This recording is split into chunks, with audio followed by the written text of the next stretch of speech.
Assalamualaikum warahmatullahi wabarakatuh. Perkenalkan, nama saya Anggun Putri Elda, NIM 19087066. Baik, di sini saya akan menjelaskan tentang teknik supervisi.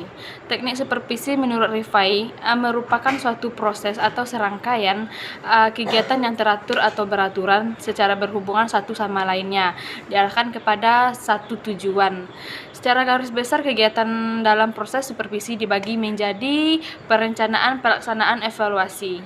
Yang pertama kita akan membahas tentang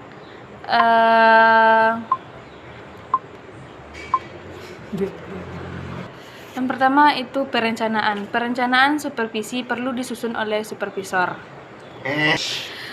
Disusun oleh supervisor agar pelaksanaan supervisi dapat terarah. Pelaksanaan supervisi diawali dengan perencanaan. Diduga dengan perencanaan banyak pihak seperti guru, supervisor, dan bahkan siswa yang secara tidak langsung memerlukan peningkatan kemampuan guru, cara mengajarnya. Mengingat perencanaan merupakan pedoman dan arah dalam pelaksanaan, maka ada beberapa hal yang harus dicantumkan dalam pelaksanaan supervisi, yaitu tujuan supervisi, alasan mengapa kegiatan tersebut perlu dilaksanakan, bagaimana metode atau teknik mencapai tujuan, dan telah dirumuskan siapa yang akan dilibatkan atau ikut sertakan dalam kegiatan-kegiatan yang akan dilakukan waktu pelaksanaan, dan hal-hal yang diperlukan dalam pelaksanaan serta memperoleh hal-hal tersebut. Yang kedua yaitu pelaksanaan. Rifai mengemukakan pelaksanaan supervisi pendidikan mengikuti beberapa kegiatan. Yang pertama, pengumpulan data. Proses supervisi diawali dengan pengumpulan data. Untuk menemukan sebagai kekurangan dan kelemahan guru, data yang dikumpulkan adalah mengenai keseluruhan situasi belajar mengajar. Yang kedua yaitu penilaian. Penilaian data yang sudah dikumpulkan diolah kemudian dijadikan sebagai nilai.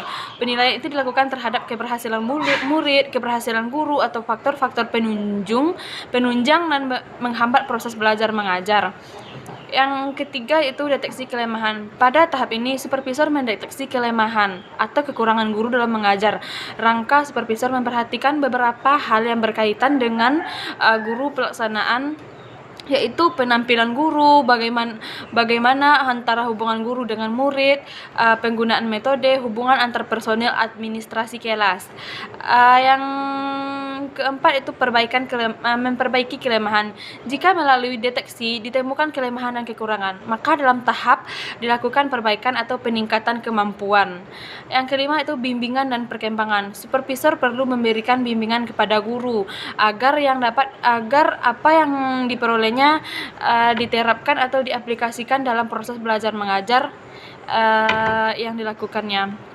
Yang terakhir, evaluasi. Evaluasi dilakukan secara mengetahui tujuan yang akan dicapai, hal-hal yang sudah dilakukan atau yang belum dilakukan. Hal-hal yang belum dilakukan. Evaluasi supervisi dilakukan untuk semua aspek, meliputi hasil proses pelaksanaan. Teknik evaluasi dilakukan sebagai wawancara, angket, observasi penampilan dan tingkah laku guru, kunjungan kelas, pendapat pihak ketiga seperti sesama guru, pegawai, dan orang tua.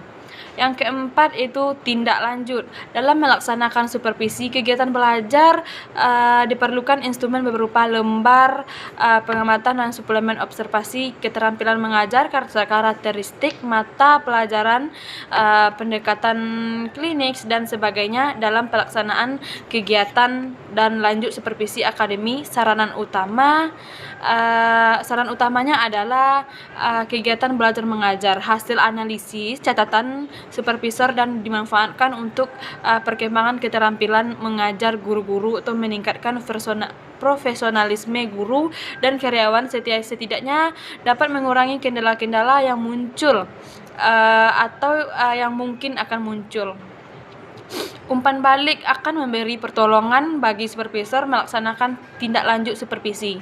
Dalam umpan balik mencipta suasana komunikasi yang tidak menimbulkan ketegangan serta mendorong guru memperbaiki penampilan dan cara kerjanya. Cara-cara melaksanakan hasil tindak lanjut supervisi akademi sebagai berikut. Yang pertama yaitu mereview. Mereview adalah rangkuman hasil penilaian. Apabila ternyata tujuan supervisi akademik dan standar pembelajaran belum tercapai, maka sebaliknya dilakukan penilaian ulang terhadap pengetahuan dan keterampilan sikap guru menjadi tujuan pembinaan. Yang kedua, membuat rencana aksi supervisi akademik. Yang ketiga itu mengimplementasikan rencana aksi masa berikutnya. Ada 5 langkah kemampuan guru melalui supervisi, yaitu menciptakan hubungan-hubungan yang harmonis, analisis kebutuhan, mengembangkan strategi dan media, menilai revisi. B yaitu teknik supervisi pendidikan. Teknik supervisi pendidikan yang pertama itu individual. Teknik individual yang bersifat individual yang dipergunakan apabila orang yang disupervisi dihadapi secara perorangan terhadap individu dengan individu lainnya yang mempunyai masalah khusus atau bersifat pribadi. Teknik supervisi yang bersifat individu dapat dijelaskan atas beberapa macam sebagai berikut. Kunjungan kelas. Kunjungan kelas itu mengetahui lebih lanjut atau lebih nyata dekat di kelas seseorang kepala sekolah atau pengawas pemilik biasanya mengadakan kunjungan kepada setiap kelas itu dengan memantau, menolong guru untuk memecahkan masalah.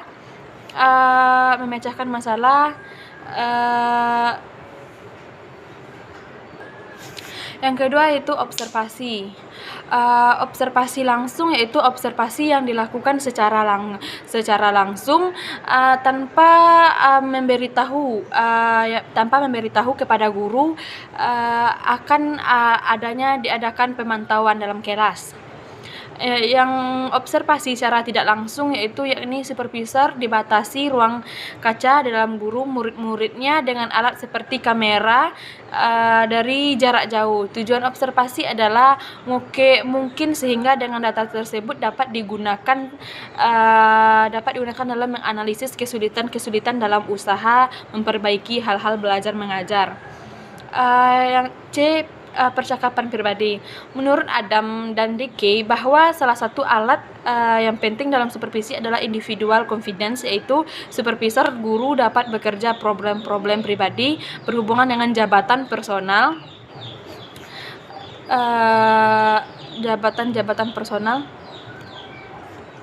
dengan jabatan personal and professional problem, misalnya pemilihan perbaikan alat-alat pembelajaran dan penggunaan metode belajar mengajar. Teknik supervisi dalam kunjungan kelas terbagi 3, yaitu kunjungan tanpa memberitahu sebelumnya, kunjungan dengan memberitahuan sebelumnya, kunjungan atas dasar undangan guru. Yang D yaitu saling mengunjungi atau intervisitation. Ialah yang saling mengunjungi antara rekan guru dengan satu rekan guru yang lainnya sedang mengajar untuk saling memberi atau menimba pengalaman di antara sesama rekan guru sekolah yang sama maupun yang sama pada sekolah yang berbeda. Yang E yaitu menilai diri sendiri. Self-evaluation checklist. Self-evaluation adalah suatu teknik supervisi individual yang paling objektif tetapi yang paling sukar untuk dilakukan, apalagi jika dilakukan dengan kesadaran yang penuh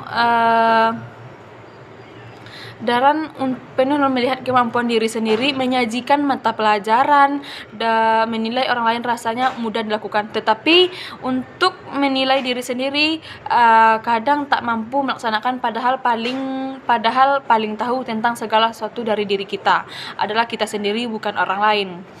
Yang kedua itu teknik kelompok.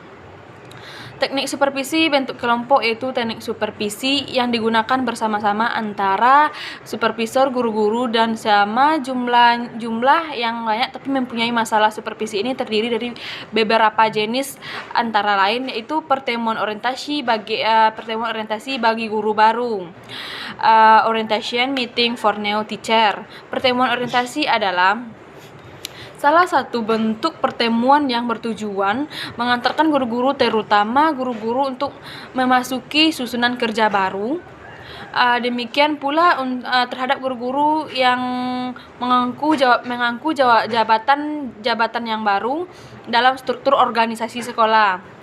Yang kedua itu rapat guru. Rapat guru adalah merupakan salah satu teknik observasi untuk memperbaiki situasi belajar mengajar di sekolah. Yang ketiga itu studi kelompok antar guru. Kelompok antar guru atau guru bidang studi yang mengerjakan mata pelajaran sejenis dapat mengadakan studi bersama untuk mempelajari dan membahas atau mendalami bahan pelajaran yang mereka ajarkan. Yang keempat, tukar menukar pengalaman. Tukar menukar pengalaman atau seminar. Asumsi yang melatar belakangi teknik ialah bahwa guru pada umumnya adalah orang yang berpengalaman dalam bidangnya masing-masing, sehingga menginginkan yang diadakan tukar menukar pengalaman di antara mereka, saling memberi, saling belajar di antara mereka, memperoleh pengalaman yang baru yang bermanfaat, dan tugas mereka itu menukarkan pengalaman semacam lebih bermanfaat jika dibandingkan dengan penantar yang sering merupakan suatu penerobosan. Selanjutnya, diskusi panel. Menurut Rifai, discussion bisa juga disebut dengan istilah forum discussion adalah suatu bentuk diskusi yang dipentaskan di hadapan sejumlah partisipan untuk memecahkan suatu problem atau masalah. Selanjutnya, buletin supervisi. Buletin supervisi adalah suatu alat komunikasi tertulis dengan supervisor untuk membantu guru-guru agar memperbaiki situasi belajar mengajarnya. Yang selanjutnya, demonstration teaching. Demonstration mengajar yang berhasil jika itu direncanakan dengan teliti, mempunyai tujuan yang nyata, diikuti oleh jumlah guru-guru yang cukup banyak, mendapat kesempatan untuk mengikuti demonstrasi tersebut. Itu perpustakaan jabatan guru. Selanjutnya yaitu selanjutnya perpustakaan jabatan. Yang terakhir, perjalanan sekolah untuk anggota staf. Teknik langsung. Teknik langsung adalah teknik yang digunakan untuk menyampaikan harapan supervisor kepada guru dengan jelas. Supervisor dapat digunakan dengan bahasa langsung dengan penguatan dalam hal yang pengawas sangat mengharapkan kepercayaan dan kredibilitas dari para guru. Teknik supervisi langsung terdiri dari penampilan pelaku, menjelaskan, mendengarkan, mengarahkan, dan standarisasi. Arah penampilan pelaku memecahkan masalah, mengarahkan kebanyakan dari pengawas. Teknik pengawasan langsung untuk mengatasi keadaan dalam waktu singkat ketika guru sedikit. Sekian.